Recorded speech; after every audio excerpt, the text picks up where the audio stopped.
Hello everyone and welcome back to our YouTube channel Skynova. আর আজকে আমরা করতে চলেছি আমাদের মাধ্যমিক জীবন বিজ্ঞান সাজেশন টেস্ট সিরিজের 3 নম্বর ভিডিও, যেখানে আমাদের আজকে সিলেবাস থাকবে প্রাণী হরমোন।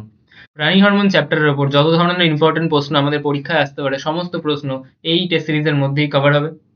আমি বলেইছি আগেও যে এই টেস্ট সিরিজ যদি তোমরা ভালো করে সম্পূর্ণ করতে পারো তাহলে তোমরা আরামসে 75%, 80% বা তার বেশিও সাজেশন পেয়ে যাবে এর মধ্যে থেকে।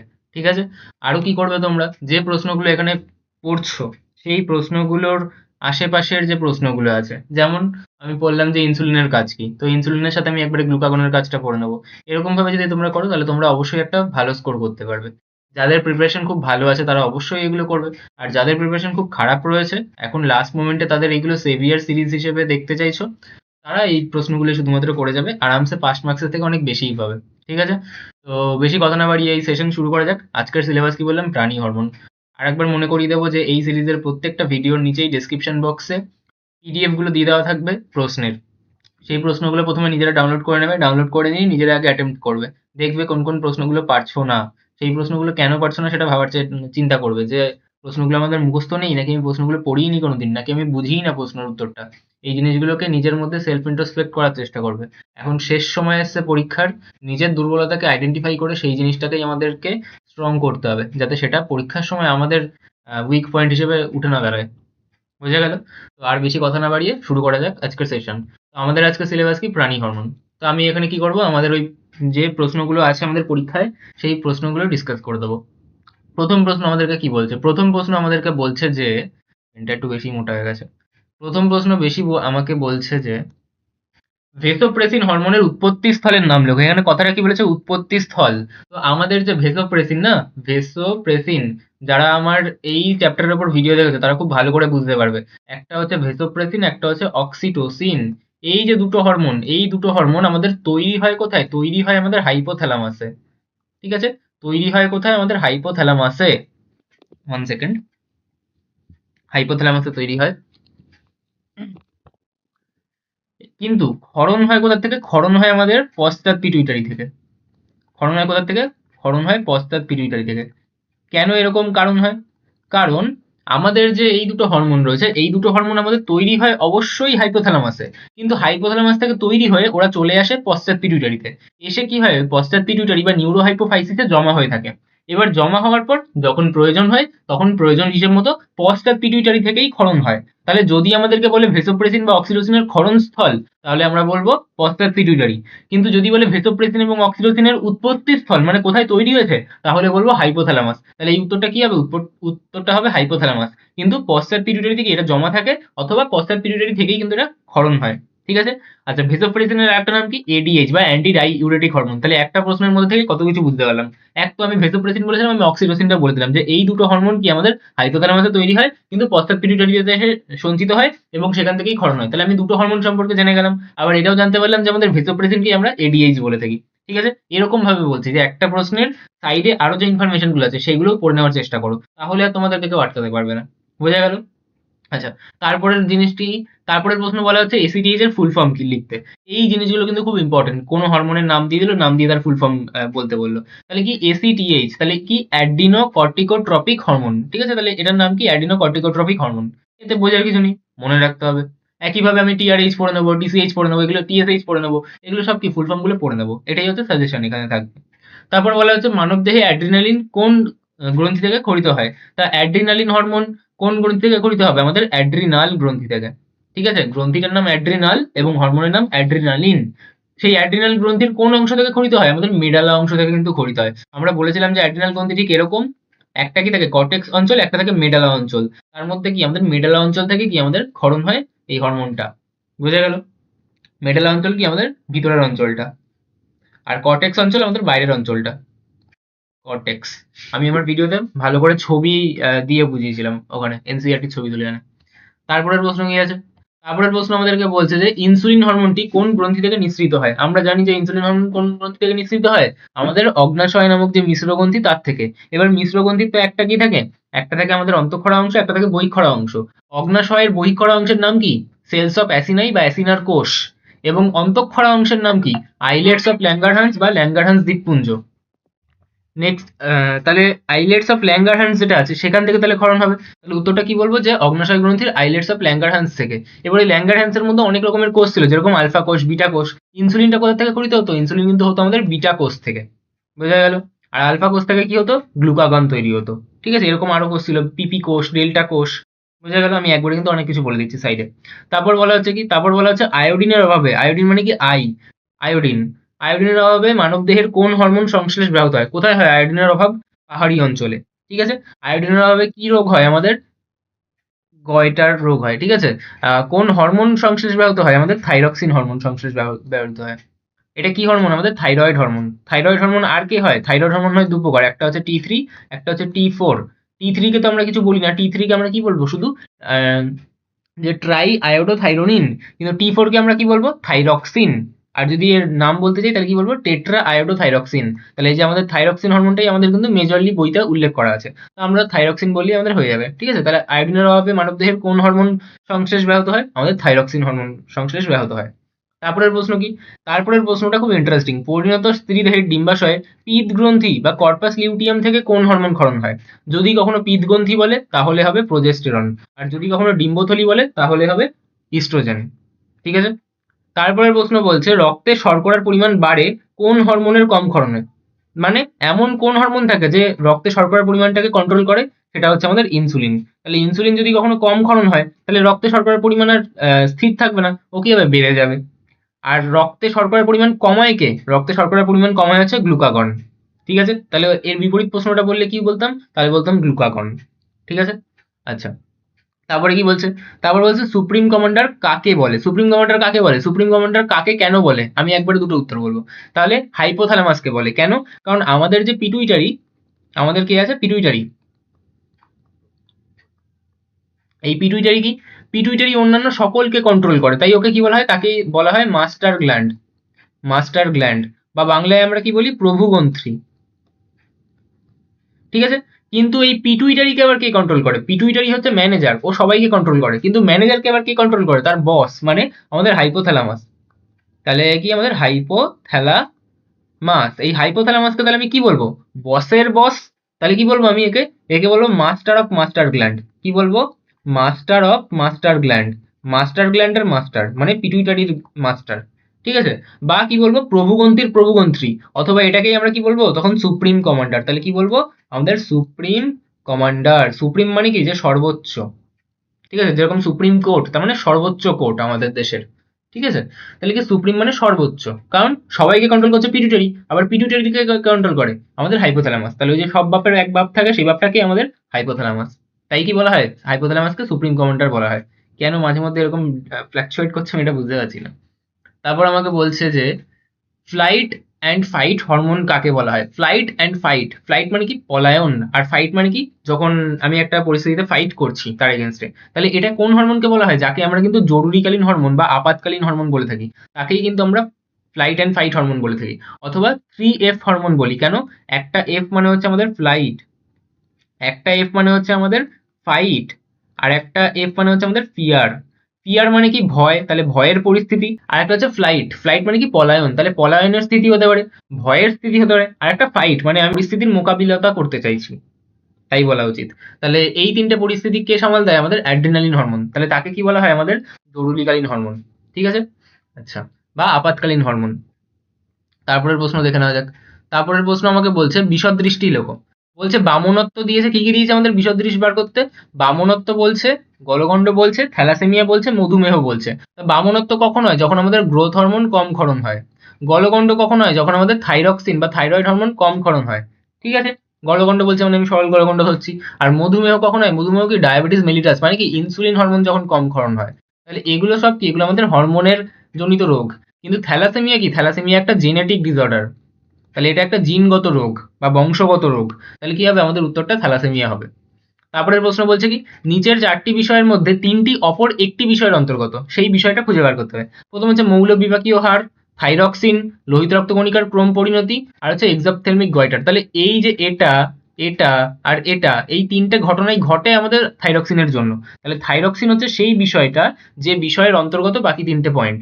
তাহলে থাইরক্সিন আমাদের মৌল বিপাকীয় হার বৃদ্ধি করে, লোহিত লোহিত রক্তকণিকার ক্রম পরিণতিতে সাহায্য করে, এবং আমাদের যদি থাইরক্সিন কখনো বেশি হয়ে যায় তখন কি আমাদের এক্সোথেলমিক গয়টার হয়ে যায়। ঠিক আছে, আচ্ছা।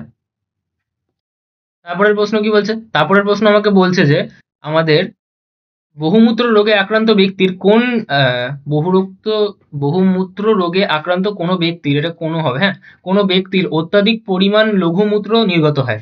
স্বাভাবিক কনসেপ্ট লাগাও, যখন বারবার মূত্র ত্যাগ হবে তখন কি হবে, মূত্রটা তাহলে কি হবে, লঘু হয়ে যাবে, তাহলে এটা সঠিক, যেমন কি সত্য। এই বহুমূত্র রোগকে কি বলা হয় আমাদের, ডায়াবেটিস ইনসিপিডাস। কার জন্য হয়, আমাদের এডিএইচ বা ভেসোপ্রেসিন। এডিএইচ মানে কি, অ্যান্টি ডায়াবেটিক হরমোন। কাকে বলা হতো, আমাদের ভেসোপ্রেসিন। ভেসোপ্রেসিন কোথায় তৈরি হয়, আমাদের হাইপোথ্যালামাসে। আর কোথা থেকে ক্ষরণ হয় বা কোথায় সঞ্চিত হয়, আমাদের পশ্চাৎ পিটুইটারি বা নিউরোহাইপোফাইসিসে। ঠিক আছে, তাহলে যখন আমাদের এডিএইচ এর পরিমাণ কম হয়ে যায় শরীরে, তখন কি আমাদের বহুমূত্র রোগ বা ডায়াবেটিস ইনসিপিডাস হয়। ঠিক আছে, মধুমেহ মানে ডায়াবেটিস মেলিটাস, আর বহুমূত্র মানে ডায়াবেটিস ইনসিপিডাস। ঠিক আছে, আচ্ছা। আর যখন এরকম বারবার মূত্র ত্যাগ হবে তাহলে কি হয়, মূত্রটা লঘু হয়ে যায়। লঘু মানে কি, পাতলা হয়ে যাওয়া। আর গাঢ় মানে কি, ঘন হয়ে যাওয়া। তারপর কি বলা হচ্ছে, থাইরয়েড গ্রন্থির হরমোন ক্ষরণের উদ্দীপনা প্রদান করে কে? তাহলে থাইরয়েড গ্রন্থির হরমোন থাইরক্সিন, তাই তো, থাইরক্সিন বা T4, একে উদ্দীপনা কে যোগায়? একে উদ্দীপনা যোগায় কিন্তু আমাদের TSH, থাইরয়েড স্টিমুলেটিং হরমোন। এবার এই থাইরয়েড স্টিমুলেটিং হরমোনকে আবার কে উদ্দীপনা যোগায়? তাকে যোগায় হচ্ছে আমাদের TSH, RH অথবা TRH। ঠিক আছে, মানে থাইরোট্রপিন রিলিজিং হরমোন অথবা thyroid stimulating hormone releasing hormone. এই হরমোনটা কোথা থেকে বেরোয়? এইটা বেরোয় হচ্ছে আমাদের হাইপোথ্যালামাস থেকে। এটা কোথা থেকে বেরোয়? এটা বেরোয় আমাদের অগ্রপিটুইটারি থেকে। আর এটা কোথায় থেকে বেরোয়? এটা বেরোয় আমাদের থাইরয়েড গ্রন্থি থেকে। বোঝা গেল? তা আমাকে বলছে থাইরয়েড গ্রন্থির হরমোন, মানে থাইরক্সিনের কথা বলছে। তাহলে থাইরক্সিনের এই হরমোনটাকে কে উদ্দীপিত করে? আমাদের TSH। ঠিক আছে, কোথা থেকে বেরোয়? এটা অগ্রপিটুইটারি বললাম। তারপরের প্রশ্ন কি বলছে? তারপরের প্রশ্ন আমাকে বলছে ক্যালোরিজেনিক হরমোন হলো এসিটিএইচ, না অ্যাড্রিনালিন, নাকি এসটিএইচ, নাকি ইনসুলিন। তা আমাদের ক্যালোরিজেনিক হরমোনটা কাকে বলে? ক্যালোরিজেনিক হরমোন হলো এরকম হরমোন যে হরমোনগুলো কোষীয় বিপাকের হার বৃদ্ধি করে। করলে কি হয়, অধিক তাপ বা ক্যালোরি উৎপাদনে সাহায্য হয়। তাহলে সেই সকল হরমোনগুলোকেই আমরা কি বলে থাকি, ক্যালোরিজেনিক হরমোন বলি। এবার এগুলোর প্রভাবে কি হয়, জীবদেহে অক্সিজেন গ্রহণের মাত্রা এবং বিএমআর যেটা থাকে, সেই বিএমআর কি বৃদ্ধি পায়। এর উদাহরণ কি, এর মূল উদাহরণ কিন্তু আমাদের থাইরক্সিন। কিন্তু অপশনে কি থাইরক্সিন দেওয়া আছে? না। তাহলে থাইরক্সিন ছাড়া আর কে করে এরকম কাজ?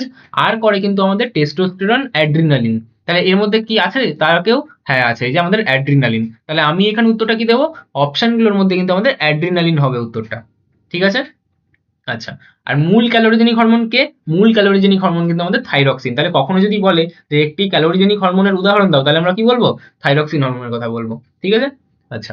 তারপরের প্রশ্ন কি, তাহলে আমি কিন্তু একবারে 2-3টে জিনিস শিখলাম। ক্যালোরিজেনিক হরমোন যদি 3টে বলতে বলে তাহলে কি বলবো, মূল হচ্ছে থাইরক্সিন, তারপর বলবো অ্যাড্রিনালিন, তারপর বলবো টেস্টোস্টেরন। ঠিক আছে, আচ্ছা। এটাই হচ্ছে এই সলিউশন সিরিজগুলোর স্পেশালিটি, যে আমরা একসাথেই অনেকগুলো করে শিখে নেবো। আমি আমার টেস্ট পেপার সলিউশনগুলোতেও কিন্তু সেম জিনিস করি। যখন আমি একটা প্রশ্ন বোঝাচ্ছি তখন কিন্তু তার অ্যারাউন্ডে আর কি কি প্রশ্ন হতে পারে আমি কিন্তু সবকটাই একসাথে ডিসকাস করে দিই, যাতে সেই প্রশ্নটা একটু ডেভিয়েট করে যখন প্রশ্ন আমার আসল পরীক্ষায় আসবে আমি কিন্তু তখনও সেই প্রশ্নটা করতে পারবো। বোঝা গেল? আচ্ছা।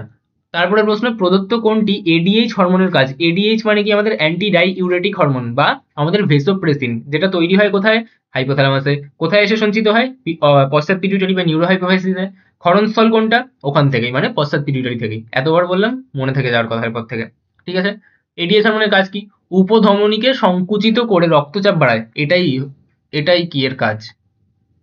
ঠিক আছে, তাই জন্য একে বলে ভেসোপ্রেসিন। তারপর বলছে শুক্রাণু ডিম্বাণু উৎপাদনে সাহায্য করে, না। যকৃৎ পেশি কোষের গ্লুকোজকে গ্লাইকোজেনে পরিণত করে, না। স্নায়ুতন্ত্রের বিকাশ ও স্বাভাবিক ক্রিয়া বজায় রাখে, না। বোঝা গেল? তাহলে এগুলো কিন্তু হবে না। তাহলে কোনটা হবে, আমাদের প্রথমটা হবে। উপধমনীকে সংকুচিত করে রক্তচাপ বৃদ্ধি করে। এই যে এই কাজটা যে করে, যে আমাদের ধমনীকে সংকুচিত করে, সংকুচিত করলে কি হবে, রক্তটা যাওয়ার সময় চাপটা বৃদ্ধি পাবে, তাহলে কি রক্তচাপ বেড়ে যাবে। এই কারণেই এর নাম কি, এই কারণেই একে বলা হয় ভেসোপ্রেসিন। তাহলে যদি কাল জিজ্ঞাসা করে যে এডিএইচ কে কেন ভেসোপ্রেসিন বলা হয়, তাহলে কিন্তু আমি এটাও বলতে পারবো যে এডিএইচ এর প্রভাবে মানব শরীরের উপধমনী সংকুচিত হয়, ফলে রক্তচাপ বৃদ্ধি পায়, তাই এই হরমোনের নাম ভেসোপ্রেসিন। বোঝা গেল? তারপরের প্রশ্ন কি বলছে? তারপরের প্রশ্ন বলছে কোনটি সঠিক নয়, এফএসএইচ, এলএইচ, আইসিএসএইচ, প্রোল্যাকটিন, বিভিন্ন ধরনের জিটিএইচ। বাস্তবে এটা সঠিক নয়, কিন্তু আমাদের বই হিসেবে এটা সঠিক। তাহলে এটা ধরতে হবে। তারপর বলছে অ্যাড্রিনালিন হরমোন হার্ট উৎপাদ কমায় না হার্ট উৎপাদ বাড়ায়, তাহলে এটাই কিন্তু আমাদের সঠিক নয়, মানে এটাই বেঠিক, তাহলে এটাই উত্তর হবে। আমার কিন্তু সঠিক নয় বলেছে, ঠিক আছে। তারপরে বলছে ইনসুলিন কোষ পর্দার মাধ্যমে কোষের ভিতর গ্লুকোজের শোষণে সাহায্য করে, হ্যাঁ এটাও সঠিক। তারপর বলছে প্রোজেস্টেরন স্ত্রীদেহে প্লাসেন্টা বা অমরা গঠনে সাহায্য করে, তাহলে এটাও সঠিক। তাহলে সঠিক ছিল না কোনটা? আমাদের অপশন বি, যেটা আমাদের মানে উত্তর। এইবার আমি এই যে ফার্স্ট লাইনের যে কন্ট্রোভার্সিয়াল কথাটা বললাম, যেটা আমি আমার ভিডিওতেও খুব ভালো করে বুঝিয়েছি, আমি ওখানে প্রমাণও দেখিয়েছি যে আমাদের এনসিইআরটিতেও কিন্তু মেনশন নেই। যারা ডাক্তার আছে, যারা ডাক্তারি পড়ছে, তাদের কাছে কি তোমরা জিজ্ঞাসা করবে যে তোমাদের মেডিকেল বুকে কি এরকম আছে যে এফএসএইচ, এলএইচ, আইসিএসএইচ, তারাও কিন্তু বলবে যে ওখানে নেই, ঠিক আছে। তাই ক্লাসিফিকেশন কিন্তু আমাদের বইতে ভুল লেখা আছে। তাহলে আমাদের যে জিটিএইচ নামটাই কি গোনাডোট্রপিন হরমোন, গোনাডোট্রপিন হরমোন, তার মানে কি গোনাডের ওপর ভূমিকা পালন করছে। তা গোনাড কে কে হয়? শুক্রাশয় এবং ডিম্বাশয়। তাহলে সেটা কে কে হয়? সেটা হয় একমাত্র এলএইচ এবং আমাদের এফএসএইচ, এই দুজনই হয় একমাত্র বাস্তবে। এটা হচ্ছে একদম অ্যাকিউরেট জিনিস, এটা সঠিক, ঠিক আছে। যেটা তোমরা যদি মেডিকেল বুকস ফলো করো, মানে যদি পরবর্তীকালে পড়ো, তখন যখন দেখবে তখন এটাই পড়বে শুধুমাত্র। এইবার হ্যাঁ, একটা কথা বলতে পারি যে এই এলএইচটাকেই আমরা কিছু ক্ষেত্রে, সেটাও মেডিকেল বুকসে তোমাদের থাকবে না, এলএইচকে কিছু ক্ষেত্রে আমরা আইসিএসএইচ বলে থাকি, কারণ ওটা আমাদের ইন্টারস্টিশিয়াল কোষে গিয়ে কাজ করে। তো এটা তাও মানলাম, কিন্তু প্রোল্যাকটিন কোন আক্কেলে আমাদের জিটিএইচ হলো? প্রোল্যাকটিন তো আমাদের স্তনগ্রন্থিতে গিয়ে কাজ করে, ওটা কি আমাদের জননগ্রন্থি? না। মুখ্য জননগ্রন্থি? না। তাহলে কি ওটা আমাদের জনন, এই যে গোনাডোট্রপিন হরমোনের মধ্যে পড়া উচিত? না। তাহলে প্রোল্যাকটিন আলাদা একটা hormone, not a type of GTH. কিন্তু আমাদের বইতে কি বলা আছে?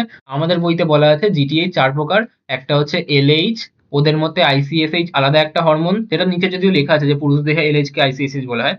তারপর বলছে আমাদের এফএসএইচ, তারপর বলছে আমাদের পিআরএল বা প্রোল্যাকটিন। তাহলে আমাদের বই কিন্তু এটা বলছে, আর আমাদেরকে কিন্তু আমাদের বই ফলো করতে হবে, কারণ মাধ্যমিকে যখন আসবে, আর এটা কিন্তু খুব ইম্পর্টেন্ট, এই পার্ট থেকে কোশ্চেন আসে মাধ্যমিকে, তাহলে তখন কিন্তু আমাদেরকে এই 4 প্রকারই লিখতে হবে, কারণ আমাদের বইতে এটাই দেওয়া আছে। ভুল হলেও এটাই পড়তে হবে, ঠিক আছে। অর্ধেক লোক তো ভুলটাই ভরিয়ে দিয়ে যায় হয়তো, কারণ বইতে রয়েছে। বই যে লিখেছে সেও নিশ্চয়ই তাহলে ভুলটাই তো লিখেছে না, তাহলে অনেকেই ভুলটাই জানে। তারপর কি বলা হচ্ছে যে আমি ফরচুনেট যে আমরা যে স্যারের কাছে পড়তাম তারা এই জিনিসগুলো জানতেন ভালো করে, আর তারা আমাদেরকে এগুলো শিখিয়ে দিয়েছিলেন, তাই জন্য আমরা জানি, আনলে তো আমরাও জানতাম না। আচ্ছা, তারপরে কি বলা আছে? ইনসুলিন সম্পর্কিত কোন বক্তব্যটি সঠিক নয়? ঠিক আছে, কোন বক্তব্য সঠিক নয়? প্রথম বক্তব্য বলছে রক্ত থেকে অধিকাংশ দেহকোষে গ্লুকোজের শোষণে সাহায্য করে, এটা তো সঠিক। ইনসুলিন গ্লুকোজ কমাতে চাইবে, তা গ্লুকোজ শোষণে কি সাহায্য করে থাকে ও। তারপর বলছে যকৃৎ ও পেশি কোষের ভিতর গ্লুকোজকে গ্লাইকোজেনে রূপান্তরিত করে, হ্যাঁ এটাও সঠিক। গ্লুকোজ যদি গ্লাইকোজেনে পরিণত হয়ে যায় তাহলে গ্লুকোজের পরিমাণ কমে গেল তো, আর ইনসুলিনের কাজটাই কি? রক্তে শর্করা বা গ্লুকোজের পরিমাণটা কমানো। তারপর বলছে ফ্যাট ও প্রোটিনকে গ্লুকোজে রূপান্তরিত করতে সাহায্য করে, না। ইনসুলিনের কাজ গ্লুকোজ কমানো, গ্লুকোজ যদি রূপান্তরিত করে দেয় তাহলে তো গ্লুকোজ তৈরি হয়ে যাচ্ছে, ওটা কার কাজ? ওটা হচ্ছে গ্লুকাগনের কাজ, ঠিক আছে, তাহলে এটা ভুল। তারপর বলছে প্রোটিন ও ফ্যাটের গ্লুকোজ রূপান্তরে বাধা দেয়, হ্যাঁ গ্লুকোজ রূপান্তরে বাধা দেয়, গ্লুকোজ হতে দেয় না, তাহলে এটাও সঠিক। তাহলে আমাদের কোনটা সঠিক নয়? সেটা হচ্ছে আমাদের অপশন সি। তারপর বলছে ফ্যাট ও প্রোটিনের গ্লুকোজের রূপান্তর পদ্ধতির নাম কি? তাহলে সেটা হয় আমি বলবো নিওগ্লুকোজেনেসিস, নয় বলবো গ্লুকোনিওজেনেসিস, ঠিক আছে, একই বিষয়। হয় আমি বলবো নিওগ্লুকোজেনেসিস, নাহলে বলবো গ্লুকোনিওজেনেসিস, ঠিক আছে। এই যে কনভার্সন গুলো আমি আমার লেকচারেও বলে দিয়েছিলাম, তিনটে প্রসেস থাকে, তিনটে প্রসেস কিন্তু আমাদের খুব ভালো করে মাথায় রাখতে হবে, কারণ বারবার কিন্তু আসে। বা টার্মগুলো আমরা যখন লিখবো পরীক্ষায় বড় প্রশ্নে, তখন কিন্তু আমাদেরকে এক্সপ্লেন করে লিখতে হবে, শুধু টার্মটা লিখে দিলে হবে না। তারপর বলছে কি নারীদেহে এফএসএইচ হরমোন ডিম্বাশয়ের গ্রাফিয়ান ফলিকল থেকে একটি হরমোন ক্ষরণে উদ্দীপনা দেয়, তার নাম কি? গ্রাফিয়ান ফলিকল মানে কি? আমাদের ডিম্বথলি, ঠিক আছে। আর ডিম্বথলি বললে আমি কি বলবো? ইস্ট্রোজেন, ঠিক আছে। যদি কর্পাস লিউটিয়াম বা পিত গ্রন্থি বলি তাহলে আমি বলবো প্রোজেস্টেরন, আর যদি আমি বলি গ্রাফিয়ান ফলিকল বা ডিম্বথলি তাহলে বলবো ইস্ট্রোজেন, ঠিক আছে। আচ্ছা, তারপরের প্রশ্ন আমাদের কি? মানবদেহের বৃহত্তম অন্তঃক্ষরা গ্রন্থি কি? বৃহত্তম অন্তঃক্ষরা গ্রন্থি হচ্ছে থাইরয়েড, আর ক্ষুদ্রতম অন্তঃক্ষরা গ্রন্থি কি? আমাদের পিনিয়াল বডি। কোথায় থাকে? আমাদের ব্রেনের ভিতর থাকে, ঠিক আছে। তারপরের প্রশ্ন কি? তারপরের প্রশ্ন আমাদের ব্যতিক্রম বলছে। ব্যতিক্রম কি? পিএইচ, জিএনআরএইচ, টিআরএইচ, পিআরএইচ, ঠিক আছে।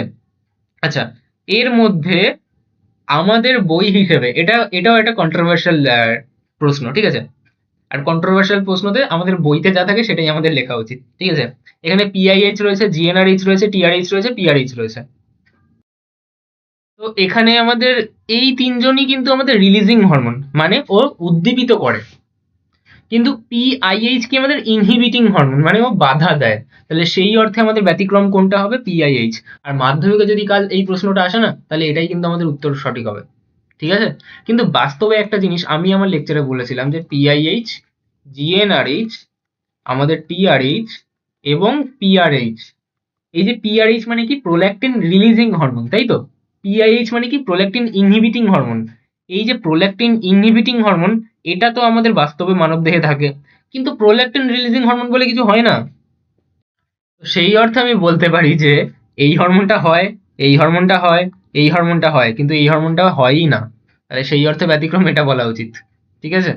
তো কিন্তু মাধ্যমিকে আমরা পিআইএইচটাই বলবো, কমন সেন্স লাগিয়ে, যে এখানে রিলিজিং হরমোন এই তিনজন, এই ইনহিবিটিং হরমোন, তাই পিআইএইচ হবে। ঠিক আছে?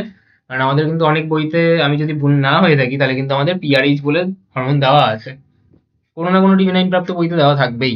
আর আমরা কিন্তু ফলো করবো আমাদের টিভি নাম্বার প্রাপ্ত বইকেই। ঠিক আছে? আচ্ছা, টিভি নাইন প্রাপ্ত, টিভি নাম্বার বলে ওটাকে। তো ওই নাম্বারটা কি করে, একটা টেক্সট বুককে টেক্সট বুক হিসেবে স্বীকৃতি দেয়। ঠিক আছে? প্রত্যেক বইয়ের শুরুতে দেখবে একটা টিভি নাম্বার থাকে। ঠিক আছে? তো ওটাকে আমি টিভি নাইন বলে থাকি। আচ্ছা, তারপরের প্রশ্ন কি? তারপরের প্রশ্ন হচ্ছে ব্যতিক্রম লেখো এসিটিএইচ, এলটিএইচ, এডিএইচ আর এলএইচ। এইবার এখানে যে এসিটিএইচ আছে, এলটিএইচ আছে, এলএইচ রয়েছে, এই হরমোনগুলো কোথাকার হরমোন? এই হরমোনগুলো আমাদের অগ্রপিটুইটারির হরমোন। কিন্তু এডিএইচ মানে কি? এডিএইচ মানে হচ্ছে আমাদের ভেসোপ্রেসিন এবং অক্সিটোসিন। এই দুটো হরমোন কোথা থেকে বেরোয়? এই দুটো হরমোন কিন্তু আমাদের পশ্চাৎ পিটুইটারি থেকে ক্ষরণ হয় এবং তৈরি হয় কোথায়? হাইপোথ্যালামাস থেকে। কিন্তু বাকি তিনজন কি হয়? আমাদের অগ্রপিটুইটারিতেই তৈরি হয়, অগ্রপিটুইটারি থেকেই ক্ষরিত হয়। বোঝা গেল? সেই অর্থে কিন্তু আমাদের এডিএইচ কি আমাদের ব্যতিক্রম। বোঝা গেল? আচ্ছা, তারপরের প্রশ্ন কি? গ্লিচগুলোর জন্য সরি, কিন্তু গরিব ইউটিউবার এখন আমি একটু অ্যাডজাস্ট করে নিতে হবে। তারপর প্রশ্ন কি? তারপরের প্রশ্ন হচ্ছে অগ্ন্যাশয় কি একটি মিশ্র গ্রন্থি? অবশ্যই হ্যাঁ। কেন? কারণ মিশ্র গ্রন্থির কি থাকে? একটা অন্তঃক্ষরা অংশ থাকে, একটা বহিঃক্ষরা অংশ থাকে। দাগালাম এক, বললাম উল্টো। যাই হোক, হ্যাঁ, অগ্ন্যাশয় একটি মিশ্র গ্রন্থি, কারণ এই গ্রন্থিতে বহিঃক্ষরা অংশ মানে নালী সমৃদ্ধ অংশ এবং অন্তঃক্ষরা অংশ অর্থাৎ নালীবিহীন অংশ উভয়ই বর্তমান। তো অন্তঃক্ষরা অংশকে আমরা কি বলি? অন্তঃক্ষরা অংশকে আমরা বলি ল্যাঙ্গারহান্সের দ্বীপপুঞ্জ বা আইলেটস অফ ল্যাঙ্গারহান্স। সেখান থেকে আমাদের ইনসুলিন হরমোন, গ্লুকাগন হরমোন ইত্যাদি হরমোন ক্ষরণ হয়। তার মানে এটা আমার অন্তঃক্ষরা অংশ হয়ে গেল। ইনসুলিন হরমোন কোন কোষ থেকে ক্ষরণ হয়? ইনসুলিন হরমোন ক্ষরণ হয় আমাদের বিটা কোষ থেকে। এবং গ্লুকাগন কোথা থেকে ক্ষরণ হয়? সেটা হচ্ছে আমাদের আলফা কোষ থেকে। ঠিক আছে? আর বহিঃক্ষরা অংশকে কি বলি? তাকে আমরা বলি অ্যাসিনির কোষ। তাহলে অ্যাসিনিজ সেলস।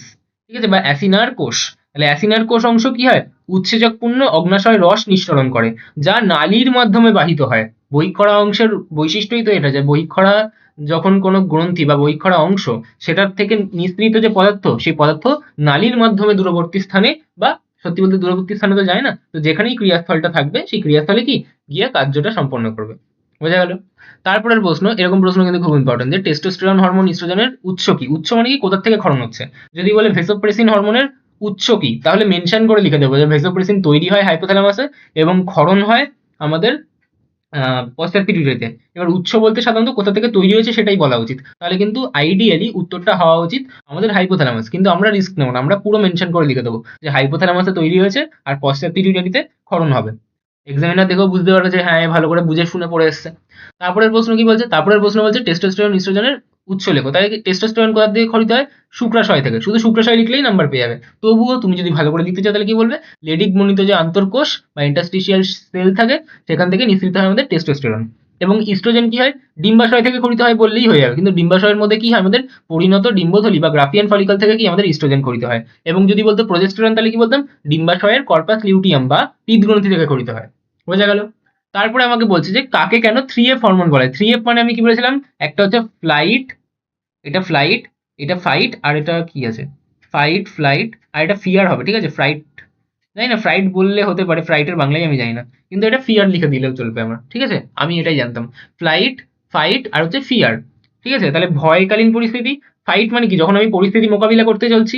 আর ফ্লাইট, ফ্লাইট মানে কি? আমাদের পলায়নের পরিস্থিতি। তাহলে আমাদের যখনই অ্যাডিনাইন হরমোনকে জরুরিকালীন হরমোন বলা হয়। কেন? কারণ রাগ, ভয়, আনন্দ ইত্যাদি দুশ্চিন্তার মতো জরুরিকালীন পরিস্থিতিতে এই হরমোন দ্রুত নিঃসৃত হয় এবং শরীরকে পরিস্থিতির মোকাবিলা করার জন্য, অর্থাৎ লড়াই বা পলায়নের জন্য প্রস্তুত করে তোলে। তাই একে কি বলা হয়? আমাদের 3F হরমোন। 3F এর ফুল ফর্ম কি?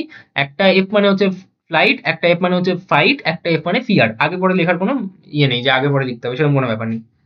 আচ্ছা, তারপরের প্রশ্ন কি বলছে? তারপরের প্রশ্ন বলছে স্ত্রী দেহে পিত গ্রন্থি, এই যে বলছে পিত গ্রন্থি বা কর্পাস লিউটিয়ামের বৃদ্ধি ঘটানো ও প্রোজেস্টেরন হরমোন ক্ষরণের উদ্দীপনা প্রদানকারী হরমোনের নাম লেখো। আচ্ছা, প্রোজেস্টেরন হরমোনের ক্ষরণে উদ্দীপনা কে দেয়? সেটা দেয় আমাদের লিউটিনাইজিং হরমোন বা এলএইচ। ঠিক আছে, আমাকে কিন্তু বলেনি পিত্তগ্রন্থি থেকে কোন হরমোন ক্ষরণ হচ্ছে, বলছে পিত্তগ্রন্থির বৃদ্ধি ঘটাতে আর প্রোজেস্টেরন হরমোন ক্ষরণ করতে কে উদ্দীপনা দেয়, সেটা কিন্তু আমাদের এলএইচ দেয় বা লিউটিনাইজিং হরমোন দেয়। তারপরের প্রশ্ন কি বলছে, বৃক্কীয় নালিকার জল পুনঃশোষণের জন্য দায়ী কোন হরমোন, সেটা হচ্ছে আমাদের এডিএইচ বা অ্যান্টি ডায়াবেটিক হরমোন, বা এর নামই কি, এর নামই হচ্ছে আমাদের ভেসোপ্রেসিন। ঠিক আছে, আচ্ছা, বারবার ভেসোপ্রেসিন আসছে আমাদের রকস্টার। তারপর হচ্ছে আমাদের ইনসুলিন ও গ্লুকাগনের কাজগুলি উল্লেখ করে দ্বৈত নিয়ন্ত্রণের ব্যাখ্যা করো। দ্বৈত নিয়ন্ত্রণ মানে কি, একজন বাড়াবে একজন কমাবে, একজন কমাবে একজন বাড়াবে, করে ওদের মধ্যে একটা ব্যালেন্স তৈরি হবে। ঠিক আছে, তাহলে ইনসুলিন রক্তে গ্লুকোজের পরিমাণ কমায়, ওই যে বলেছিলাম। অন্যদিকে গ্লুকাগন কি করে, রক্তে গ্লুকোজের পরিমাণ বাড়ায়। এই দুটো হরমোন পরস্পরের বিপরীত কাজ করে, করলে কি হবে, তাহলে একজন বাড়াচ্ছে একজন কমাচ্ছে, তাহলে কি হবে, রক্তে শর্করার স্বাভাবিক মাত্রা বজায় থাকবে। এই যে দুজন একে অপরের বিপরীতমুখী কাজ করে নিজেদের মধ্যে একটা সামঞ্জস্য তৈরি করে রাখে, এই পদ্ধতিকেই বলা হয় একটা দ্বৈত নিয়ন্ত্রণ বা অ্যান্টাগনিস্টিক কন্ট্রোল। বোঝা গেল? তারপরের প্রশ্ন কি, তারপরের প্রশ্ন বলছে আমাদের থাইরক্সিন হরমোনের কাজ। যদি 2 নাম্বার দেয় তাহলে আমি অল্প করে লিখবো, যে বিপাক নিয়ন্ত্রণে বিভিন্ন ভূমিকা পালন করে, যেরকম বিএমআর আমাদের বৃদ্ধি করে, তাই একে ক্যালোরিজেনিক হরমোন বলে।